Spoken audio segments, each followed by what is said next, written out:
Salam, Jom tengok bola. awal sampai? Pukul 2 kan? 2 pagi, man. Match 2 pagi. Tak apa, aku tengok luar. Sekejap lagi kau tengok. Belum lagi, 2 pagi. Ya. Tak ni. Ni apa kau main macam ni? Ni asal main macam binatang ni diorang ni. Main macam binatang. Memang binatang kot, man. Lagi satu kau tengok apa ni? Aku tengok bola lah. Dia main kat stadium, dia blue corner. TV aku yang rosak, man. Alah-alah TV kau rosak, tengok kat phone je lah. Oh, gempak gila tu, Pak Jisung. Okay, first man, Pak Jisung dah tak main. Kedua tu iklan. Ya. Iklan tu. Oh, tunggu sekejap lah. Bola. World Cup. Good game. Dah habis dah 45 minit.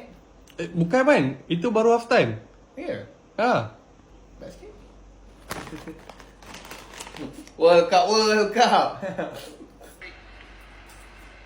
Hey, ref, come on, ref. What nonsense is this, man? Bro. Tak boleh lah main tipu tu. Aku tak boleh lah macam ni. Asal tim aku kena kad merah pula ni? Dah tim kau tackle tim lawan, memanglah kena. Tackle dia pun asal dia jatuh. Bagi dia kad merah sebab dia jatuh kan? Gol! Tengok ni, gol lah. Corner tu. Ha? Tengah ambil corner.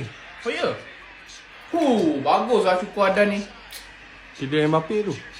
Oh, Kylian Mbappe eh? Hey, come on, ref. Aduh. Gol! Yang kena gol tu tim kita. Ni angkara Messi lah ni. Angkara dia lah. Angkara Messi tu lain, man. Ni semua angkara kau, man. Lain.